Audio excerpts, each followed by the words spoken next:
Okay, well, thank you for joining us for this event. My name is Bill Leggett, and I'm a bookseller at Powell's Books. Before we begin, I wanted to encourage you to check out our lineup of upcoming virtual events by visiting our website at powells.com. One of the many great events we're looking forward to is Lisa Hannawalt in conversation with Emily Heller on Thursday, August 20th. They'll discuss Lisa Hannawalt's book, I Want You. Please consider following us on Twitter, Facebook, and Instagram. As well, if you haven't already done so, please sign up for our weekly events email at powells.com. Right now, we're honored to welcome Kendra Atleework in conversation with Caitlin Myer about Kendra's book, Miracle Country, a Memoir. Kendra Atleework received her MFA in creative writing from the University of Minnesota, Minneapolis. She is the recipient of the Ellen Malloy Desert Writers Award and the Association of Writers and Writing Programs Intro Journals Project Award. An essay that formed part of Miracle Country was selected for the Best American Essays 2015. In Miracle Country, Kendra melds the story of her family, broken and bereaved after the death of her mother, with the ravages of climate change and its permanent destruction of the way of life in one particular town.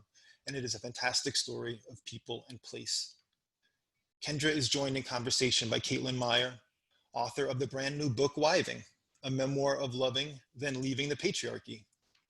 Her short stories, poetry, and essays have appeared in No Tokens, Electric Literature, Cultural Weekly, and Joyland, among others.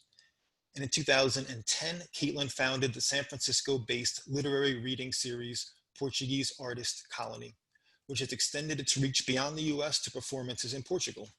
For 7 years, she traveled the world and has recently settled in Portugal. This event will include an audience Q&A. Please use the Q&A button at the bottom of your screen if you'd like to ask a question. As well, if someone has typed a question that you'd also like to know the answer to, please consider voting that particular question by clicking the thumbs up button. And most importantly, please consider supporting both Kendra Atleework and Powell's by purchasing a copy of the book Miracle Country. Kendra was kind enough to provide us with book plates with her signature. So if you order through Powell's, you will get a book plate as well. And a link to buy the book will be shared in the chat this evening. Kendra and Caitlin, it's an honor to welcome you both today. And thank you for joining us, and have a wonderful event. Thanks, Bill. You're welcome. Thank you, Powell's, for having us. This is really exciting. So I'm really happy. I'm Kendra, and that's Caitlin. And I'm really happy to be talking to Caitlin about, so this is Caitlin's book. Here are the two books in conversation. They both came out in July, and we met each other earlier in the spring because we were both having pandemic releases. And we were like, well, we're both writing memoirs, and we're both from the desert, so let's do a talk. And I love Caitlin's book, Wiving, which just came out, which you should also buy from your local indie bookstore. And I've already read this book twice since I got my hands on it. And I'm just so thrilled to talk with Caitlin about our books together, since we have so many common themes. So to start, Caitlin, do you want to, so Bill summarized Miracle Country a little bit. I'll say a little bit more about it, and then maybe Caitlin can tell us about Wiving. So Miracle Country, I'm from a really tiny town in the Sierra Nevada mountains of Eastern California. We're really close to the Nevada border. And it's a really harsh climate. It's a desert, it's a high desert, but we're visited by a lot of natural disasters. And so Miracle Country tells the story of me growing up in this wild, beautiful place with kind of a quirky family that taught me to really love the desert and the mountains.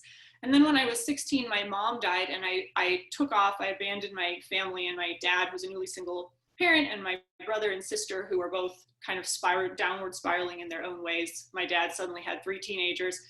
I finished high school. I bounced for a decade. I'm gone for a decade. And it was during that decade I lived in Los Angeles.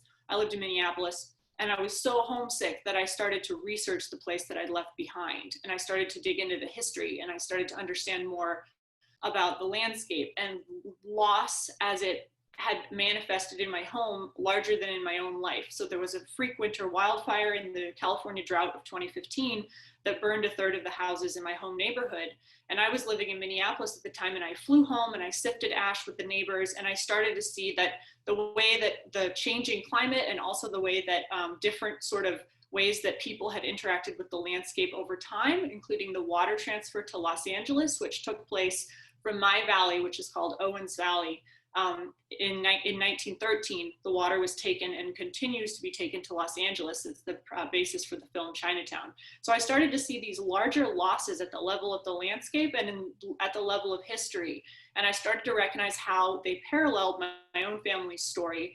And my loss of my mother stopped being mine alone, and it felt something more shared by the community. And that's when I started to realize I needed to come home and I needed to live in my hometown, even though it meant living beside some of my hardest memories, and also in a place that is very troubled and has a troubled history and a troubled economy and a difficult climate, and is kind of on the front lines of climate change. So Miracle Country is the story of that. It's the story of me deciding I needed to come home, and it blends landscape history and California history with my own life. So Kendra, thank you so much. I'm very, very excited to be appearing with you. Miracle Country was, it was a very different experience for me reading it, because it pulled me in to not just the family story, but the story of the West and the story of the desert, that I'm also from the desert.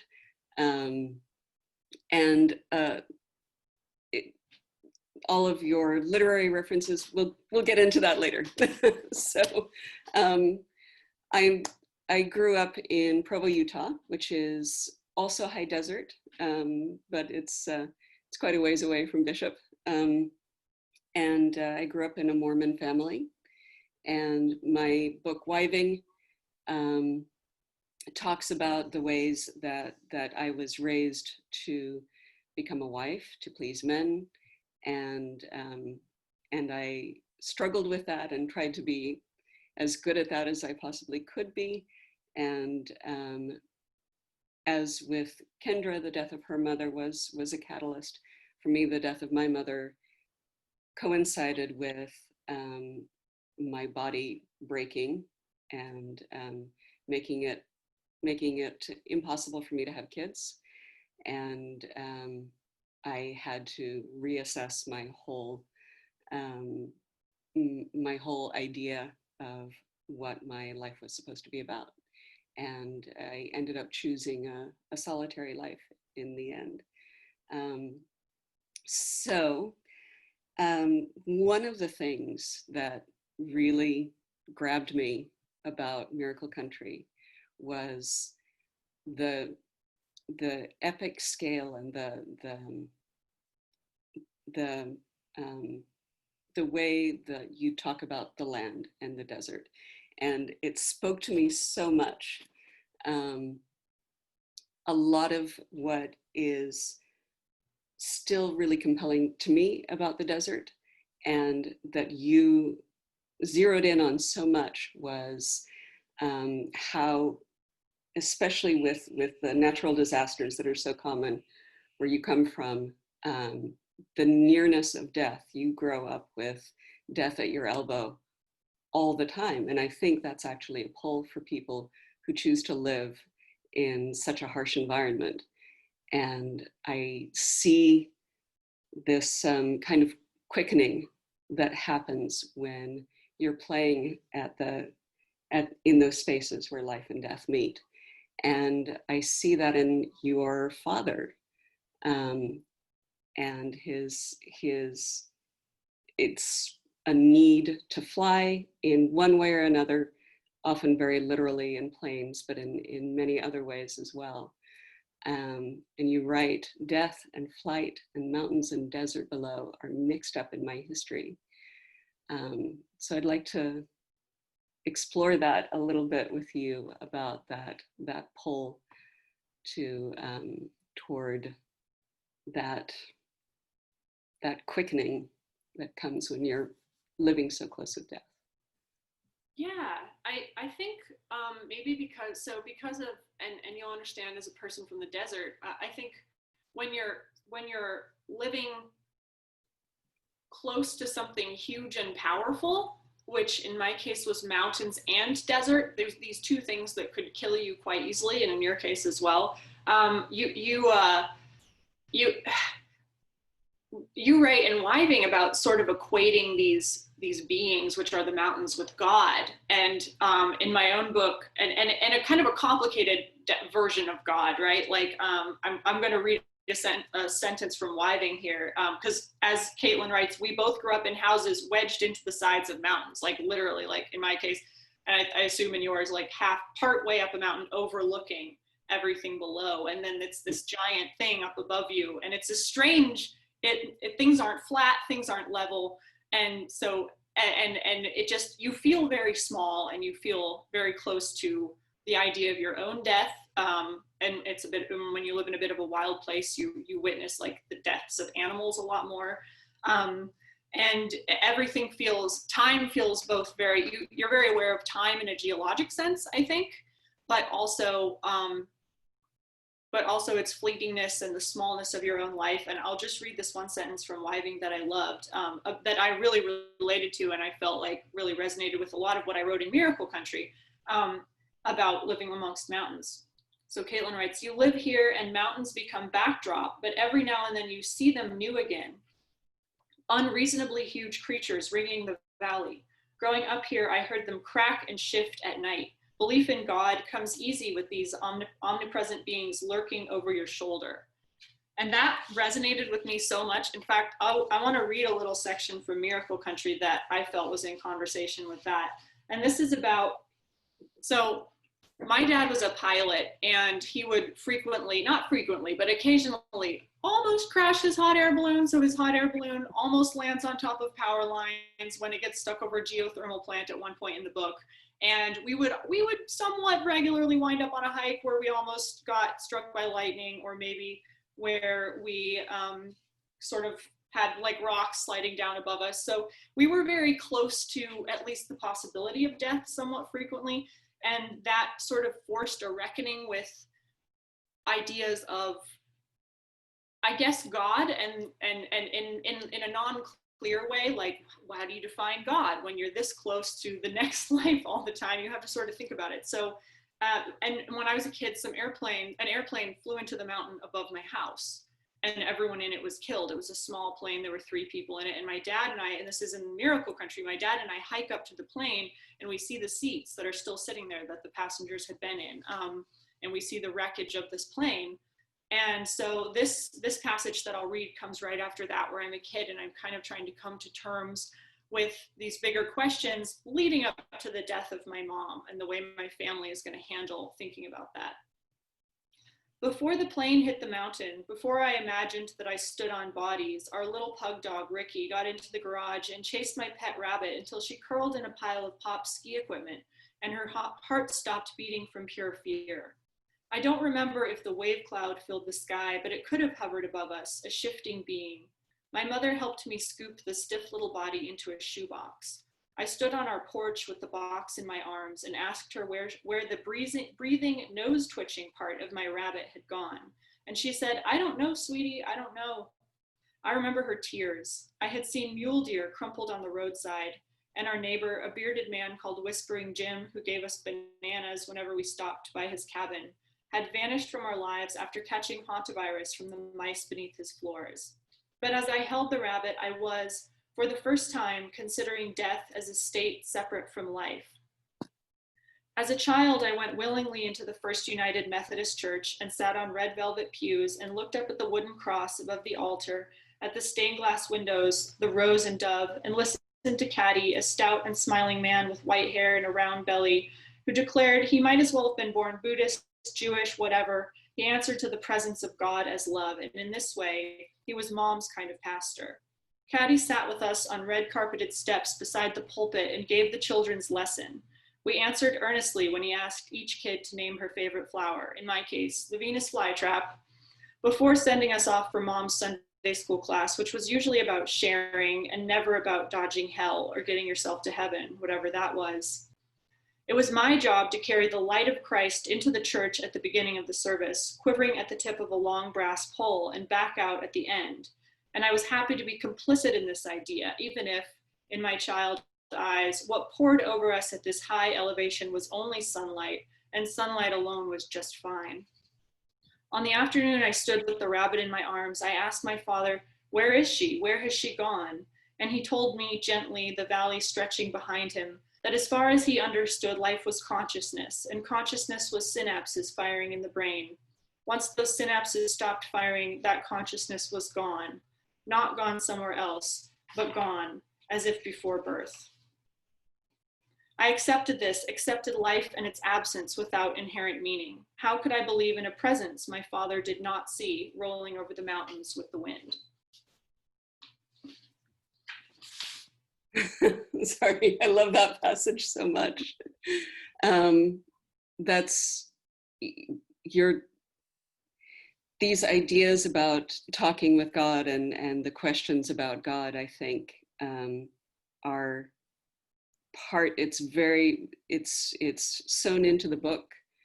When you describe the wave, you touch on it at the beginning of this passage. The wave is, can you describe what the wave is for? The Sierra wave is this wind phenomenon that happens here, and it's the jet stream basically. So the Sierra Nevada mountains form the rain shadow that creates the Great Basin Desert. And the Sierra wave happens when winds and storms, they come off the Pacific Ocean, they drop their rain on the western side of Sierra Nevada, and there's snow on the top. And then they come over my side, which is called the rain shadow, and it's the dry side because all the moisture has been scraped out. So the jet stream is screaming over these huge mountains, and the wind is rolling like a wave and breaking like a wave as it comes over the crest of these very, very steep, abrupt mountains. And it's basically like a tornado on its side. And my dad, as a young pilot, he built an experimental airplane, and he would accidentally fly the plane a few times. He flew in the Sierra wave wind phenomenon. And with the Sierra wave wind phenomenon comes the wave cloud, which basically looks like the pillows of gods in a stack. They're lenticular clouds. So they're these giant pancake pillow clouds that will just line up over the mountain, and it'll be dead calm on the valley floor, but it's just insanely windy up high when you see this cloud formation. And we get it multiple times a year, and it's just such a presence. It sounds very much like an avatar for God, the way you describe it in the book. I had to catch my breath a couple of times. It brings that feeling of awe, and awe in the old sense of standing before something that is bigger than human understanding.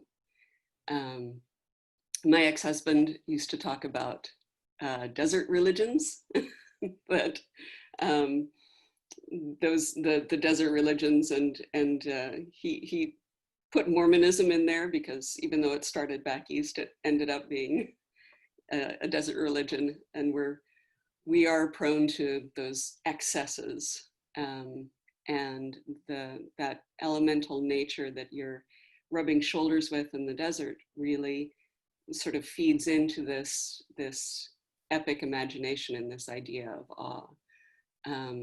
You say that no God of human definition is taller than the wave. So do you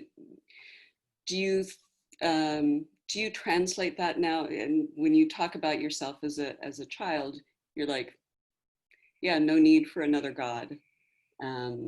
Has that conversation gone on for you? Yeah, I think it's kind of stayed similar to when I was a kid, where my parents absolutely taught us humility and that there was something bigger and more powerful than we were, but that was usually in a more abstract sense, where it was the landscape. It was the landscape, and it was the climate, and the way the climate could. Mary Austin writes, "Not the law, but the land sets the limit," and that was definitely at the forefront. And I was really interested in Wiving, the way that landscape. In my book, landscape is paralleling my own inner life and the life within my family all the time. And I felt like that was present in especially your childhood parts, where landscape is it's a reflection of what's going on in your head and in your family and in your inner life, but kind of in a different way in Wiving. And I wonder if you could talk to us about that a little bit. Like you write, our valley is inarguably male. And I thought that was really interesting. And maybe even a little bit foreshadows what is to come in the book, where the harshness of that environment mirrors your inner life in a way. You write, I love this line, no romance since has survived my harsh environment. I love that line. I noted that when Wiving. Yeah, yeah. I am. But also kind of bittersweet and Yeah, the desert never left my body, although I left it.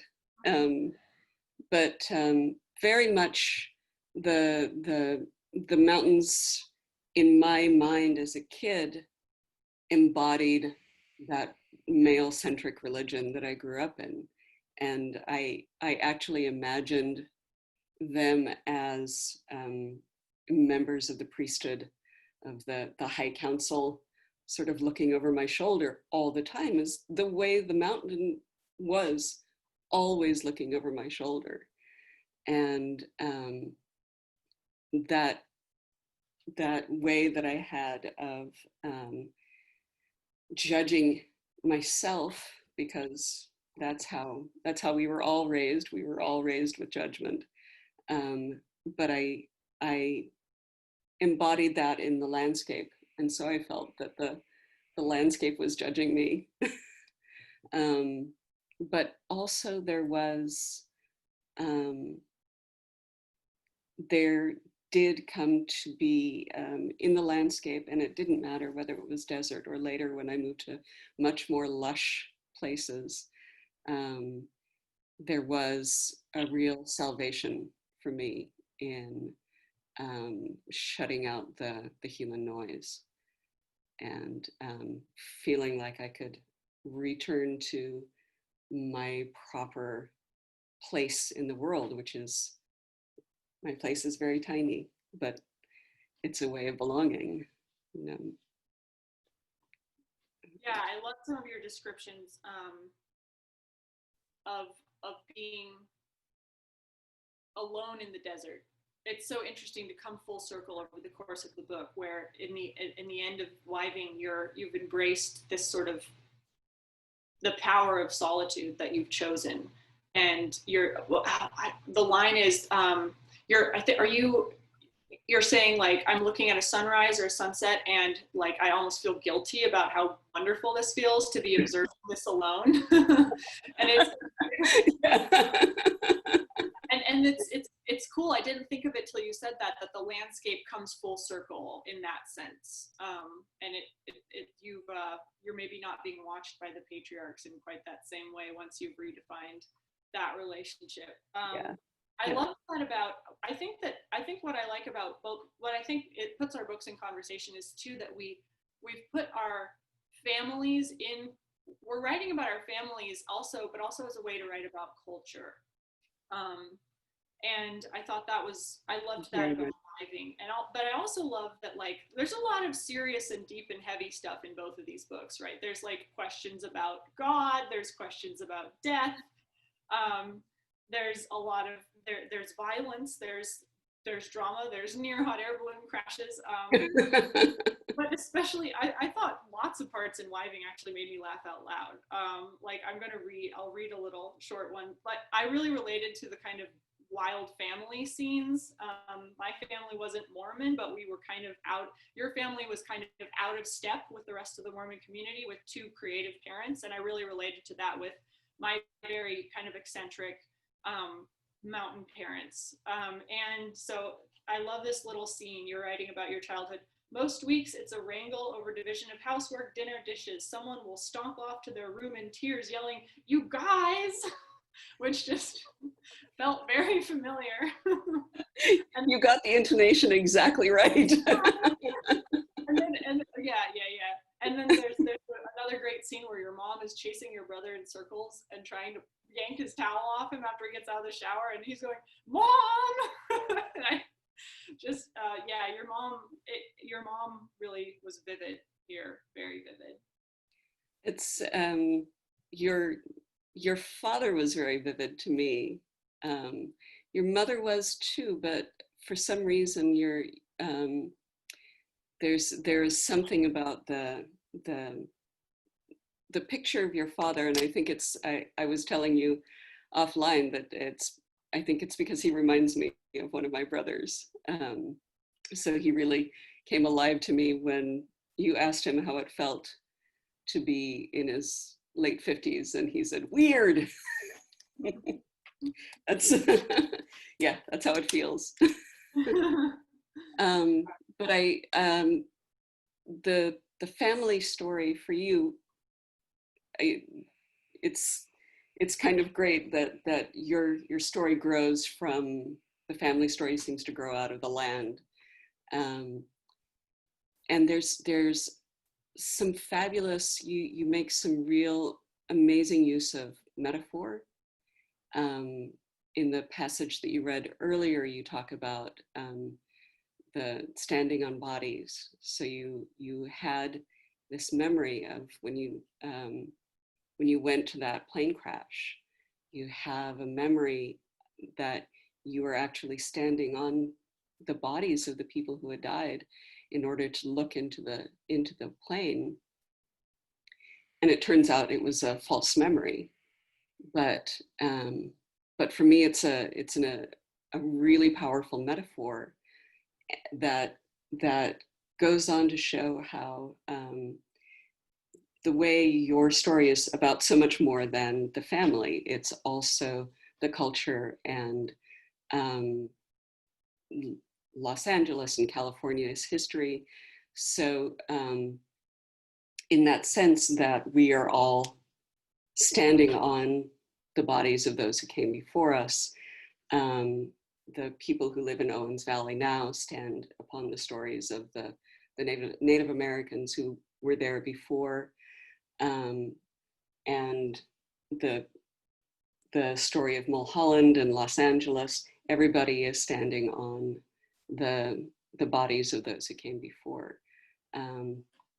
Is that layering really seems to inform the structure of your book?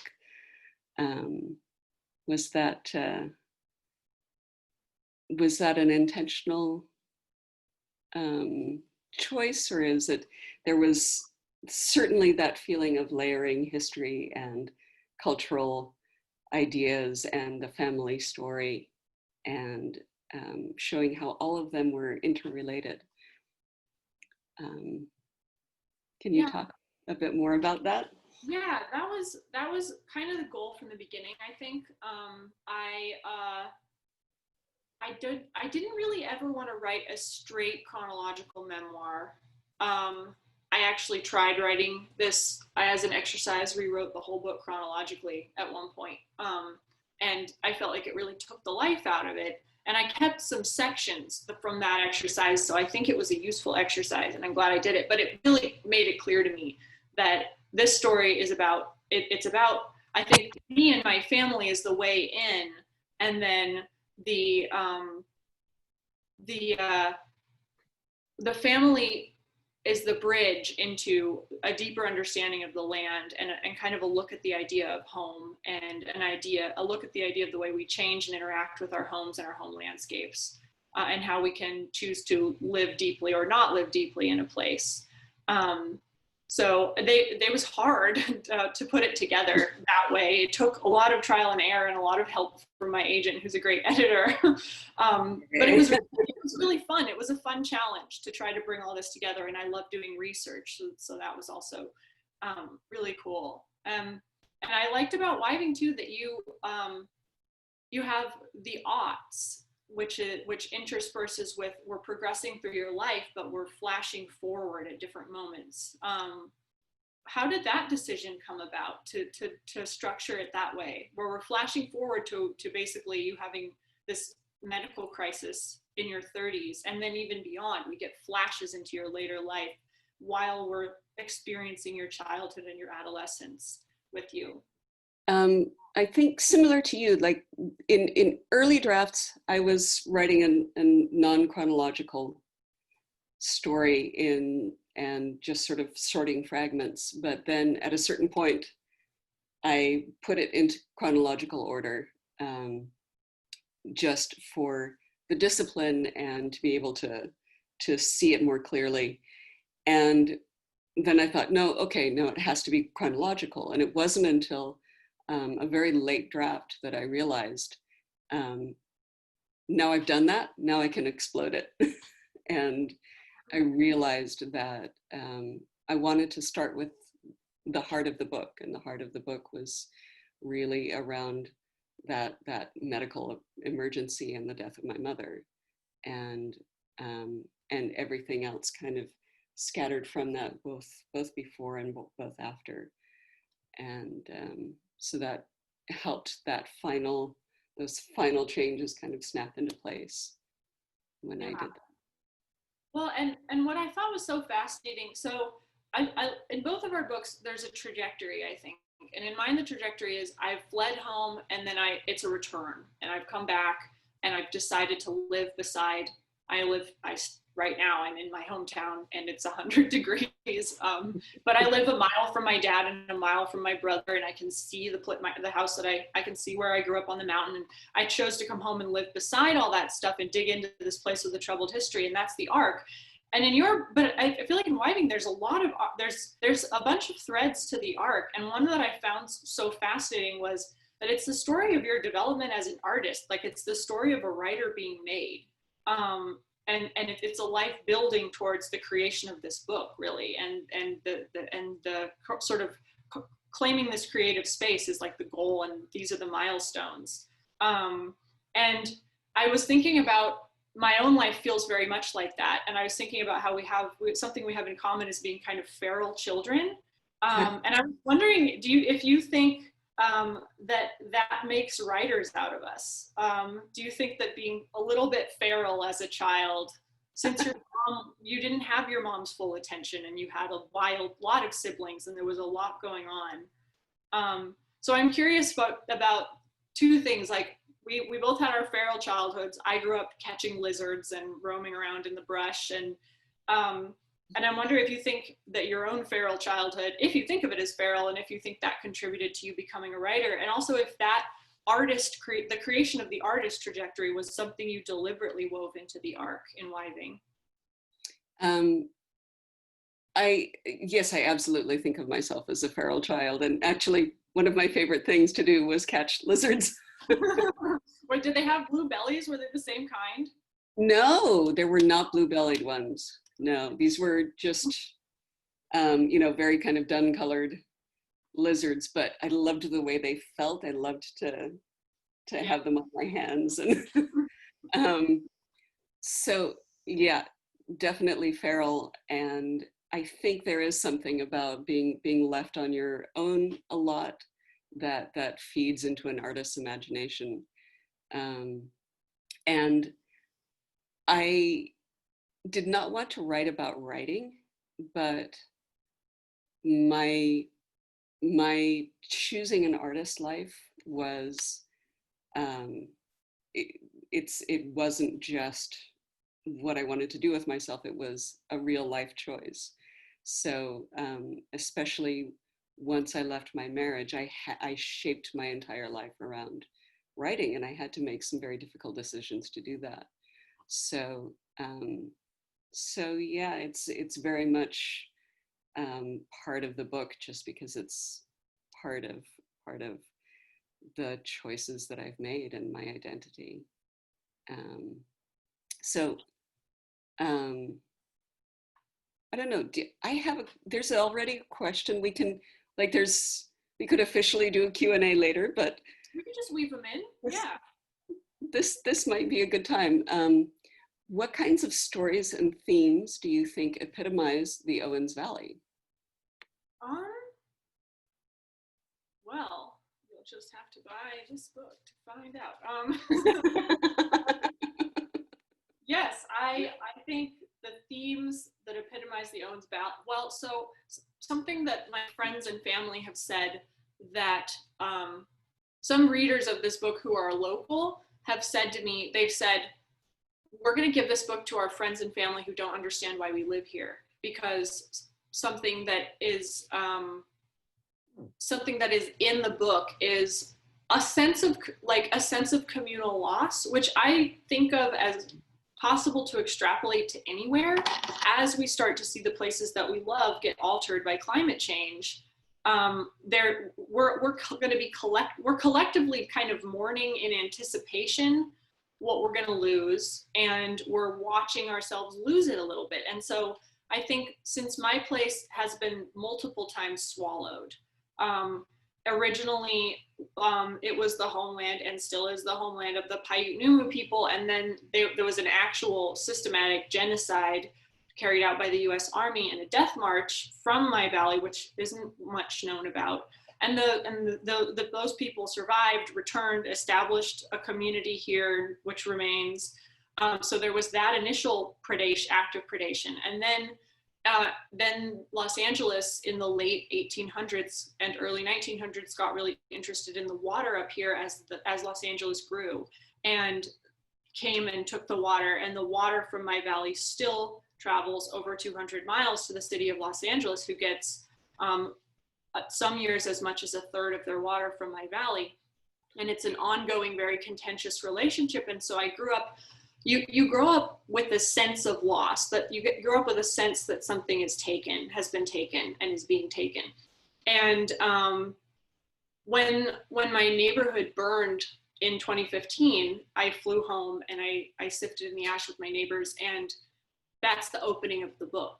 So I think starting to understand loss as something that we're all going to experience collectively in the sense of our home places and how they're going to be changed, but also how somewhat of an antidote to that is being a community and watching the way the community really came together after that fire, and also watching the way it's been with the pandemic in my little town and how supportive people have been of each other. That is very hopeful to me. Like, a volunteer firefighter told me the story, and it's in Miracle Country. It's in the opening chapter of how he was watching his house burn, and he had to just turn around and go save other houses, and saved the house I grew up in, like, as his is burning. So that kind of thing is really hopeful to me. And it's those stories, I think, of peril and loss, but also kind of people locking arms and digging in together, that I think epitomize this valley, and that I tried to kind of put at the heart of Miracle Country. I think that sense of community comes in very strongly in places where things can go wrong.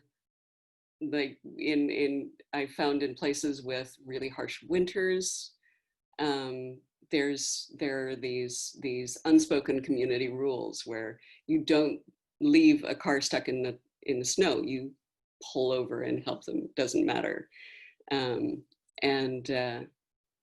I think that certainly in a small community like Owens Valley, that's intensified, and it's nice to hear that people have pulled together during the pandemic. Yeah, they have, definitely. We are able to kind of cross political divides here because we all have something in common, and that's our love of our home place. So I like it when I feel like if that can get extrapolated across more of the country. Yeah, that's something that Mormons do very well. I left the church, but that was, community is something that they do extremely well. They know how to pull together to help people out. Yeah. So.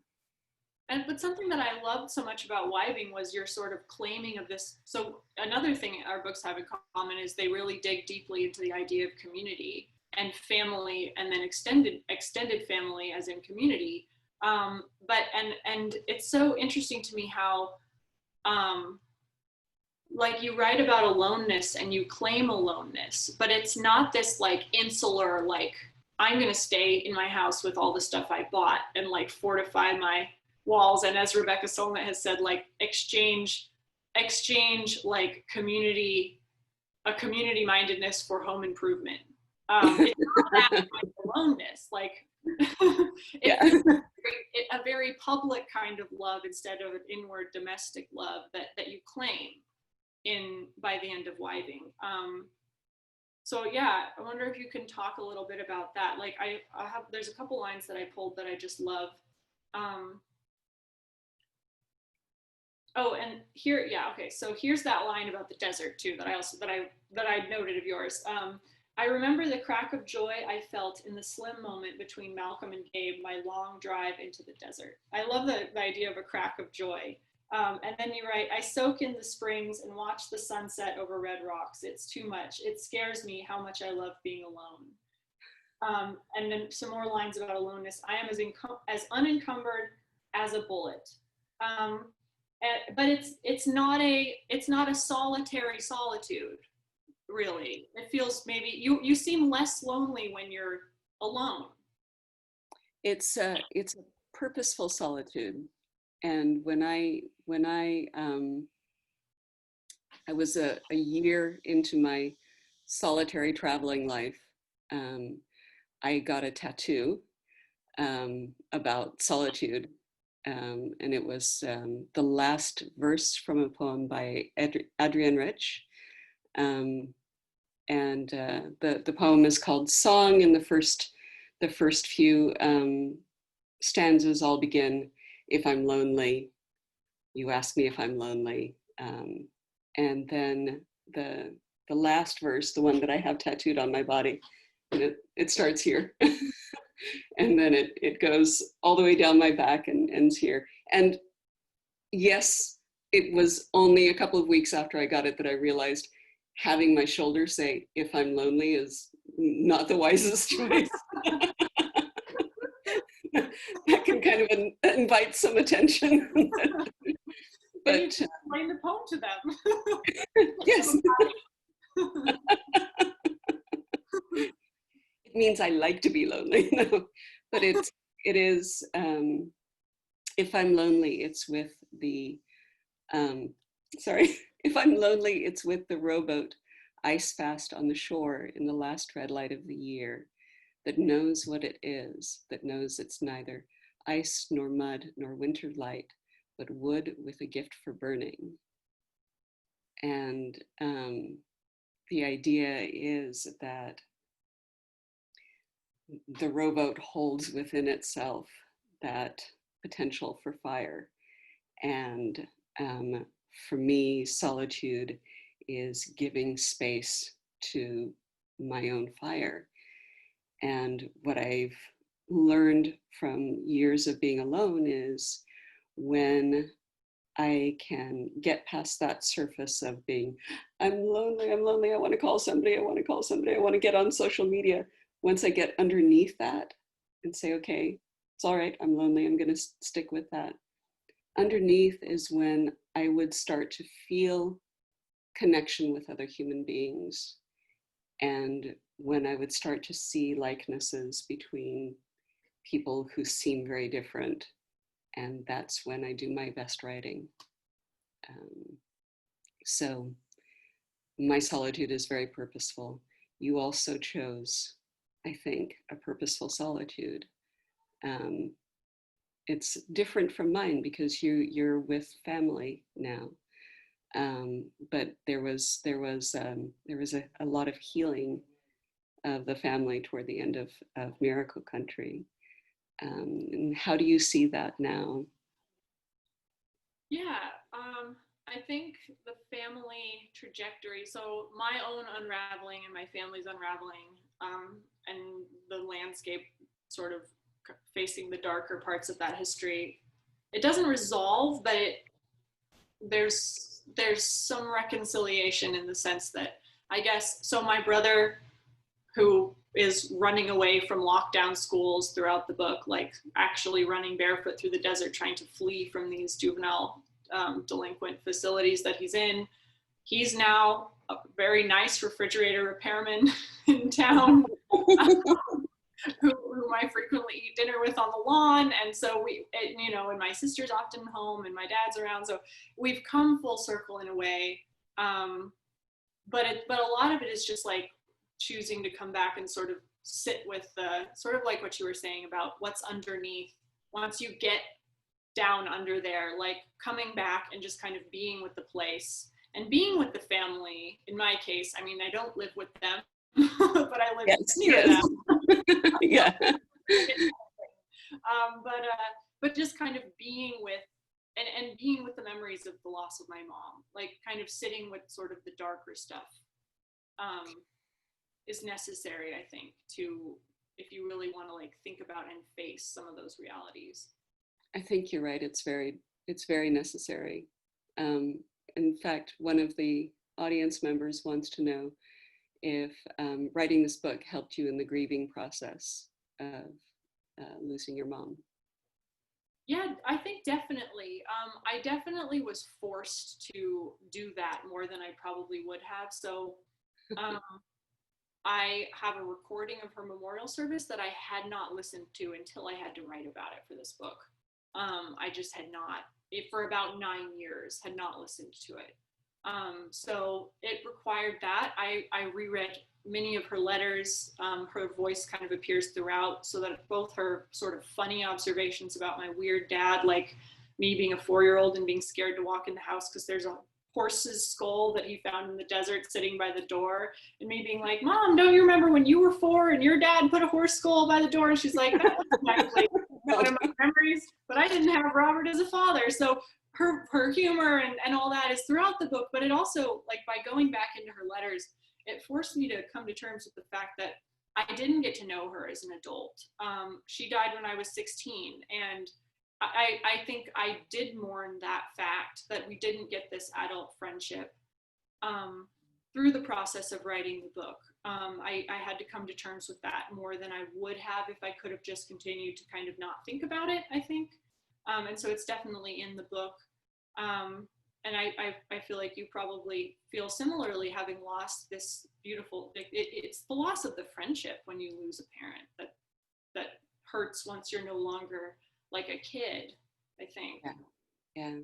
It's the friendship, and also, in my case, it was the potential, because we were always hoping that she was going to get better. Mm-hmm. There was always that, no, this time she'll get better. This time it'll work. Yeah. And that was rough. But yeah, the friendship definitely there for a long time after. I would still think, oh, I should call Mom. Like, oh, she'd so want to know about this. Right.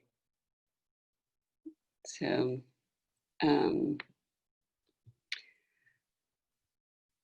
somebody is interested in hearing more about choosing the making the non-chronological choice. And I think it's, it's not the, did the logic fall out for you once you had, what was it that made it snap into place for you when, because it's difficult when you are not writing chronologically, what is your organizing principle? Yeah, I think it's once you figure out what the arc is going to be. For me, it was like this decision to return home, which required leaping back hundreds of years in time, back to my dad, like living in this burned out shell of a restaurant where he first lived when he moved to my valley. He just squatted in this burned down restaurant and pumped gas at the little county airport. And this was what he had decided that he wanted to do, all because he wanted to be in this place. So I jump into his experience, which was before I'm born. I jump into my mom's experience being a teacher who's cross-country skiing, 18 miles over avalanche debris to feed the stranded class hamsters. All these little moments from their lives, I wanted to sort of make vivid. So I had to be able to get out of my own life. And so the challenge was stringing them along this arc of my decision to come back and live beside these memories and in this difficult place. And once I figured that out, it was just a matter of shuffling things around. And I say just a matter, it took me 6 years to write this book. Like, this is the That's about how long it took me to. So, yeah. I wish that a plot could just like roll out of me, and I admire that ability so much, but instead I had to like write an entire chapter about the gold rush and then cut it and then write the Los Angeles chapter 5 different times and replace it. But so it was a lot of trial and error to make it to find the final shape, but it was mostly a matter of finding the spine and then taking the digressions from the spine, that the narrative spine that just supported it, and enriched it and complicated it. I didn't want to write a simple book. I deliberately wanted to write a complex book, and I get the feeling that you did also. Yeah. Yeah. Although it actually took some work to find out what the book was about. Right, 6 years, right? How many years were you when you knew what you were writing about? Let's see. It for me it came with the title. Like I was edging toward that idea, but as soon as I hit on the title Wiving, that's when the theme of it snapped into focus for me. And I'm trying to think how many years in that was. That was maybe 2 years or 3 years in. Yeah, it sounds about right. Yeah. Yeah. And you have this cool thing that you do where you have first wiving, second wiving, these sort of little vignettes that will appear throughout the narrative, and they're like situations in which you were forced into a dynamic where you were in service to a man's comfort, generally, at any cost to yourself, some of which are quite horrifying. When did that idea to structure it that way, did you write those early? Did you write them later? Did you think they were going to be seen? Like what gave you the idea to put them, they're almost like a play. It's first wife, 7-year-old girl, husband, and then whoever the guy is. And so it's really that kind of like, I think creative approach to storytelling really made this book, first of all, read beautifully, like I can tell you're a poet, but also like it really made it a page turner. Your use of white space and your cutting in and out of scene, getting rid of all the boring stuff, getting rid of the reporting, and just putting us in the moment we need to be in, and using devices like that with the wivings. How did that come about? Did you write it really differently in your first attempts? Yeah, I did. And the first wiving, second wiving, that was partly a function of, there were things that I wrote, like the first wiving, which was a molestation when I was a kid. I wrote it and I thought, this shouldn't be in the book. I don't want this to be in the book. I don't want to write a trauma narrative. This is not going in the book. Okay, I wrote it, I had to write it. And I kept trying to find ways to leave it out. And I couldn't leave it out. And I realized that it was absolutely essential to the story. And for me, it was realizing what it had in common with these other occurrences throughout my life, and relating it to the larger culture that made it possible to keep those things in there, and it almost created a little bit of distance for me in a way. But the fragmentary nature, if you don't mind, I'm going to read just a little bit. Like you mentioned. Yeah, I was hoping you would read a bit about with some from the fragments in the white space, and how we're just thrust into these hilarious and also really arresting moments. So this one is when I meet, shortly after I meet a man that I end up being engaged to. We've been in the car 5 hours, John and me. His near stutter is already familiar to me. It would be wrong to say dear about his voice, about him. Bright. We're driving slowly down the Vegas Strip and my brain is lit up, blinking in counterpoint to the casino lights as we pass. I think I remember how to get there, says John. We are turning down smaller streets behind casinos, doubling back. There, he says, a tiny pizza place, red door, 2 steps down from the street. So I'm climbing back in my bedroom window, I say, and there's Dad. The pizza's almost gone. It's a good story, a hilarious story, how I ended up leaving home.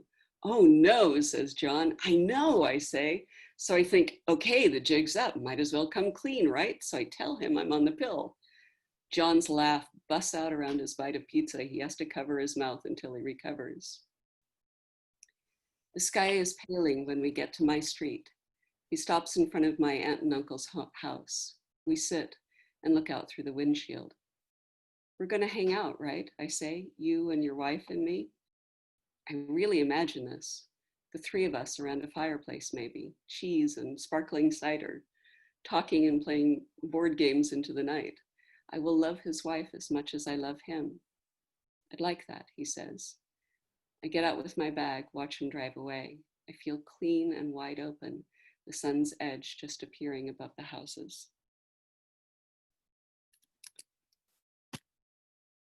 So something I love, I just love the beautiful, the poet's prose throughout, and then some of these just like really cutting, like really insightful cultural sort of just like statements about stuff.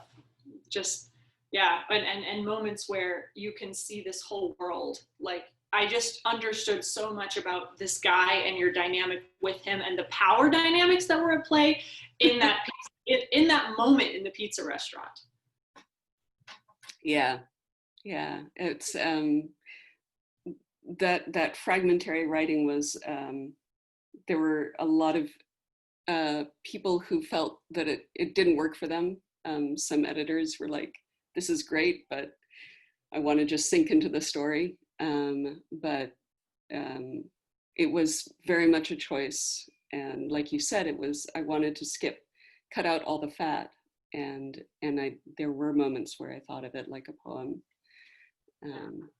Well, you let the reader do, I had fun with this too. Like I want to let the reader do some of their own work and make some of their own connections. And you don't heavily hold our hand. You give us image and you give us figurative language and you give us scene and you give us a look into your own head at different times in your life, kind of with this insight that you have now. And we get to connect the dots ourselves, and so it's an incredibly active reading experience, which is great.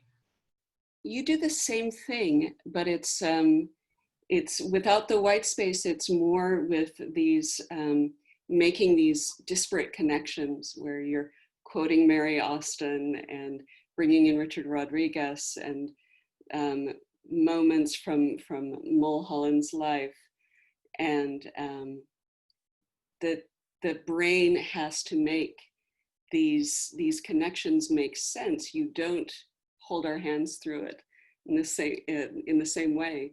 We get to feel so smart because we're